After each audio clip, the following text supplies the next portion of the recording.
being here today. As you're aware, we are here to make an announcement regarding a lengthy investigation into organized crime and police corruption. First, let me say, while the information you're about to hear is troubling, please rest assured this investigation is ongoing. And we will not rest until we are sure corrupt criminal actors and anyone abusing their power as a police officer is held accountable. While this is a deeply disappointing and sad day for policing, this investigation also underscores the insidious, corrosive nature of organized crime. It highlights how these criminals find a way to infiltrate even the most well-protected institutions across our society. The impacts of organized crime in our community on our safety and well-being cannot be understated. In this case, as you will hear shortly from Deputy Chief Ryan Hogan, investigators allege that Toronto police officers had unlawfully accessed personal information. This information was then funneled to other criminals who carried out shootings and other violent offenses. The investigation also uncovered evidence of other illicit activity which will be outlined by Deputy Chief Hogan. This news is both shocking and completely unacceptable. Corruption has no place in policing. It's never and will never be tolerated. Now, to the people watching this at home, I know you may feel shaken, confused, or angry about this news. Understand that we are resolute in our commitment to identifying, apprehending, and prosecuting everyone responsible for these reprehensible crimes. Every time we put on this uniform, we renew our commitment to each and every one of you, not just to keep you safe, but to stand up for what's right, to exercise our authority and our power responsibly, and to respect the trust you instill in us. And while we work collectively to right these wrongs, please know we are committed to transparency, because it's the only way to rebuild trust. Now, it's also important to note this investigation and the subsequent arrests are thanks to the dedication and commitment of hundreds of police officers. To those officers who were called to investigate their own and who have been working around the clock for many months, thank you very much. Your professionalism and commitment to public safety has, without a doubt, made this province safer. This includes members of the Toronto Police Service whose participation was integral to this investigation. Thank you to those officers, and to Chief Demkiw for your cooperation, collaboration, and partnership in what has been a challenging investigation. When I first notified Chief Demkiw of this investigation, we made a collective commitment to leave no stone unturned. That's the mandate I've given to our investigative team. We owe it to the members of the police services we respectively lead, and to the over 30,000 other police personnel across this province who conduct themselves with integrity and true to our oath as they work to keep our community safe and secure. But most importantly, we owe it to you, our community members, and we intend to deliver. Thank you, and I'll turn it over to the deputy. Sure.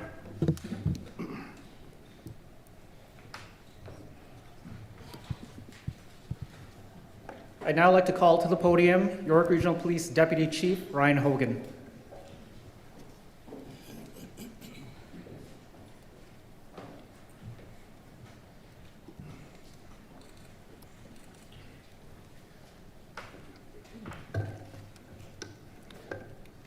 Good morning. Thank you all for being here today. On behalf of Chief MacSween, Chief Demkiw, and the investigative teams who led Project South, I will be providing you with an overview of a lengthy and complex investigation that began in June of 2025. Over 7 months, this investigation identified and disrupted serious criminal activity in the Greater Toronto Area that posed a grave risk to our community safety. This includes a conspiracy to commit murder, shootings, extortion, robbery, drug trafficking, and firearms offenses. This investigation also has uncovered serious allegations of criminal corruption among police officers. This includes 7 police officers employed by the Toronto Police Service and 1 retired member of the Toronto Police Service. It is alleged that these officers have demonstrated varying degrees of criminality and associations to criminal networks. The allegations of criminal corruption include bribery, obstruction of justice, drug trafficking, theft of personal property, breach of trust, and the unauthorized access and distribution of confidential information. We are alleging that some police officers who were collecting personal and private information unlawfully and distributing it to members of organized crime, which ultimately resulted in serious harm in our communities. Our investigation began in June 2025 when a conspiracy unfolded to murder a member of corrections management who was working at an Ontario correctional institution. Over a 36-hour period, a number of suspects attended this member's home in York Region, we allege for the purpose of murdering him. As you will see next, surveillance footage captures the moment that 3 men, masked and armed with a loaded handgun, returned to the officer's home and rammed a police cruiser that was in the driveway. And 2 cars in front of them just wandering down the middle of the road. Cars coming up behind. Those are our vehicles. Let's take them down right now. Contain.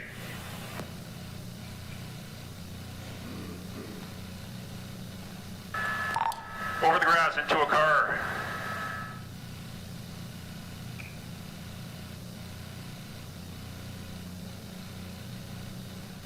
You follow there, Jude. I have not seen anyone get out the passenger side, and haven't seen anyone run around the houses. I have containment in the back. Keep doing what you guys do. I'm blocked out for some trees.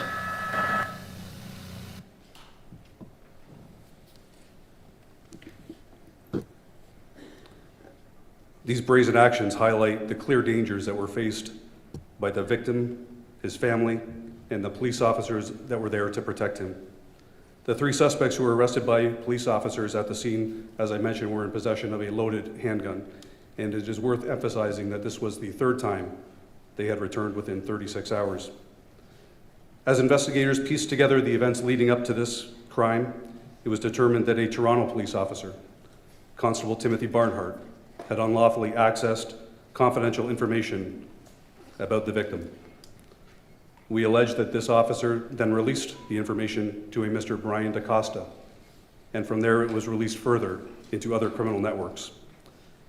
We allege that Mr. DaCosta is a key figure in the criminal network operating within the Greater Toronto Area, with in fact significant international ties.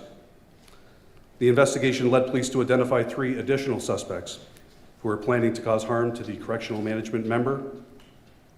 In fact, a Mr. Median Jackson, and Mr. Kajan Doman, and Mr. Devontae Barker Campbell ultimately had access to the confidential information that had been accessed by Constable Barnhart and were recruiting other criminal actors to carry out harm against him. These 3 individuals have been charged and arrested in connection with this investigation. Further, Mr. DaCosta and Mr. Elwin Satanowski, Mr. Daljit Singh, and Mr. Thomas Fippard, among other criminal associates, sought and obtained confidential information from various Toronto police officers, which we allege was to facilitate crime. In some cases, police officers were offered bribes for this information. We have identified a number of serious criminal acts that have occurred following the release of confidential information, almost in real time. This includes extortion, commercial robberies, and 7 shootings right here in York Region. We allege that those shootings were, in part, facilitated by the release of confidential information from Constable Barnhart to Mr. DaCosta and Mr. Satanowski. At the scene of one of these shootings, police arrested Mr. Doman, whom I mentioned earlier. He remains in custody since that time. A firearm recovered at the scene of this shooting was determined to have originated from the United States and would have been unlawfully imported into Canada at some point in the past. Through forensic identification, we allege, and police have now linked, this firearm and Mr. Doman to in fact 8 shootings across southern Ontario.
In addition to shootings, in one case, information accessed by Constable Barnhart made its way to Mr. Fippard, who we allege used the information in part to conduct an extortion plot.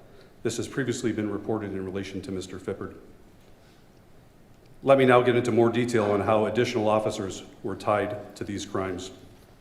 We allege that Toronto Police Constable Elias Muad was identified in the release of confidential information to Mr. Singh and Mr. DaCosta. We allege that the information provided was in support of illicit activity. Additionally, and previously reported, retired Toronto Police Constable John Madley Sr. and now his son, Toronto Police Constable John Madley Jr., have unlawfully accessed and distributed confidential information.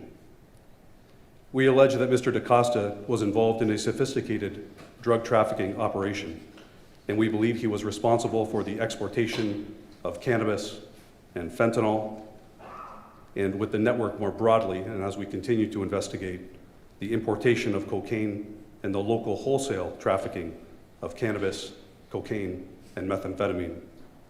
When police officers arrested Mr. DaCosta on January the 23rd of this year, 2026, officers seized 169 pounds of cannabis and 1 pound of fentanyl, which we believe was destined outbound for a European location. The investigation also identified 4 additional Toronto police officers. Sorry, I should not say additional. 4 Toronto police officers, Constable Barnhart, Sergeant Robert Black, Constable Sarabjit Petty, and Sergeant Carl Grillette. In an operation orchestrated by Mr. DaCosta, we allege that these officers in particular were involved with Mr. DaCosta in supporting illegal cannabis dispensaries by accepting bribes to provide ultimately protection from law enforcement investigation. As you have seen so far, this case uncovered significant drug trafficking activity. Investigators have determined that some of the officers we identified also participated in drug trafficking. In particular, Constable Barnhart, Sergeant Black, and Constable Betty are all charged with various offenses relating to the trafficking of cocaine. As the investigation continued to unfold, other criminal conduct was identified. In an incident previously reported in the media, Toronto Police Constable Mr. Derek McCormick was arrested for his participation in the theft of personal property from a police facility. We continue to actively investigate this matter and have recovered a substantial amount of property. This includes driver's licenses, health cards, passports, and other personal property. Other criminal actors outside the police service were also identified and arrested for the commercial trafficking of cocaine, methamphetamine, illicit cannabis, fentanyl, heroin, and oxycodone. And yet another illegal firearm was removed from the streets from a repeat offender who was already out on bail for drug trafficking. All individuals arrested and charged in relation to Project South have been provided to media in a package today. This is among the most complex and challenging investigations of my 28-year policing career. Since June 18, 2025, more than 400 officers have played a part in this investigation. The investigators on this case include members of York Regional Police, the Toronto Police Service, the Ontario Provincial Police, and Correctional Services of Ontario. Supporting these investigators was a dedicated team of prosecutors from the Ministry of the Attorney General, the Public Prosecution Service of Canada, and also this investigation was made successful by funding from the Ontario government, Ministry of the Solicitor General, through the Criminal Intelligence Service of Ontario. The investigating officers represent the very best in what we expect of our police officers, demonstrating integrity, professionalism, ethical investigations, and a commitment to uncovering the truth and holding offenders accountable, including fellow police officers. In fact, I would say that this investigation is the hallmark of investigative excellence. The investigators involved held a mirror to the face of the criminal justice system and to our policing institution to uncover the truth. The interoperability of police services, corrections, and prosecutorial services is to be commended. I am confident in saying we are extremely proud of the work done by our collective teams on this case, and as you've heard from the very beginning, our investigators, and certainly Chief MacSween and Chief Demkiw, have committed to leaving no stone unturned. And this commitment remains ongoing. This investigation continues, and we will pursue every lead to rid our communities of organized crime and corruption within our institutions. Thank you.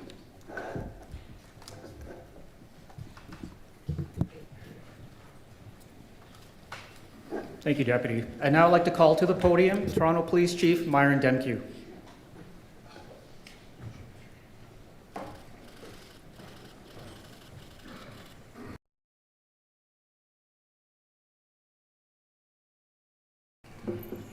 Good morning. This is a painful and unsettling moment. It needs to be addressed openly, and it needs to be addressed honestly. The allegations against 7 Toronto police members and 1 retired member are deeply disappointing. I understand this news will be distressing for Torontonians and our police service members. No corner of society is immune from the reach of organized crime. But when organized crime penetrates the Toronto Police Service, the harm goes far beyond the immediate wrongdoing. As Chief MacSween said, and I will repeat, corruption has no place in policing. It strikes at the trust people place in us, and as such, in our quest to tackle these types of allegations, we are committed to leaving no stone unturned. So let me start at the beginning. The moment I became aware of these allegations, my highest priority became doing everything in my ability to respond in a way that preserves the trust of Torontonians. 2 key principles have guided my actions and ultimately those of the Toronto Police Service. 1, the pursuit of justice without fear or favor from or towards anyone, letting the evidence lead where it leads. And 2, that the measure of our response will leave no doubt that we understand the harm this represents. Let me speak first to the pursuit of justice.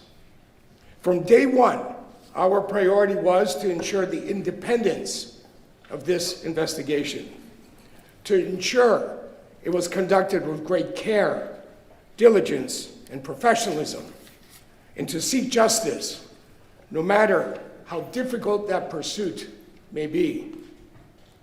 The charges are proof of this commitment, and our hope is the integrity of this investigation is the first step in helping Torontonians feel confident in the trust they place in us.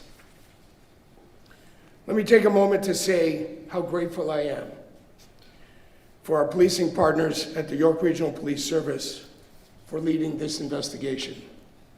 Their expertise and independence have been vital. They conducted a deeply thorough and professional investigation.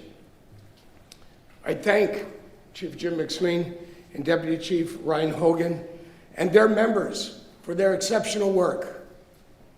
I also want to recognize the many members of the Toronto Police Service who worked tirelessly supporting this investigation. In particular, our Professional Standards Unit, who worked hand in hand with the York Regional Police throughout this investigation. Their contribution was critical. My sincere thanks to everyone who supported this difficult but very necessary work. First, to those charged today, you will answer for your actions in a court of law. We will do everything we need to do to support the York Regional Police and the court process. And all necessary disciplinary processes will be followed. The 7 members who have been arrested have been suspended, and where appropriate, I will be seeking suspension without pay. And to our over 8,000 members, the allegations against these individuals do not represent the Toronto Police Service. They do not represent who you are. They do not represent what our organization is and stands for. These arrests are a necessary step in ensuring that those who face allegations that bring disrepute are held to account. We will not let the actions of a few define the reputation of the many. As this matter becomes public today, our priority remains the safety of our communities. I know our members will remain focused on the professional delivery of service that Torontonians rely on. Continue to take pride in who you are. Take pride in your oath of office, and take pride in the uniform you wear. And to Torontonians, as Chief MacSween and I committed, we have left no stone unturned. Our unflinching efforts in this investigation to hold members to account who are alleged to have committed serious criminal offenses supports the trust you place in the service. Organized crime is corrosive. That it infected our service is unacceptable. But these allegations are not representative of over 8,000 members. I'm always grateful for the women and men who continue to serve with courage and integrity, and I will always support their hard work. Character can best be judged by how people respond in moments of great challenge. And the Toronto Police Service members will rise to meet the challenge of this day. And I can assure Torontonians that with this news, our incredible members will be provided all the tools and resources they need to succeed. The reality remains, we have a long road ahead of us. Our top responsibility is to undertake the hard work of honest examination, to look critically at how this occurred, to identify the weaknesses, and to address them in a way that upholds the trust placed in the Toronto Police. These events underscore the need for constant vigilance and modern oversight. To that end, the chair of the Toronto Police Service Board and I have requested the Inspector General of Policing to immediately launch an independent external inspection. We have written directly to the Inspector General of Policing, Ryan Teschner, and outlined 5 priority areas I believe should be part of his review.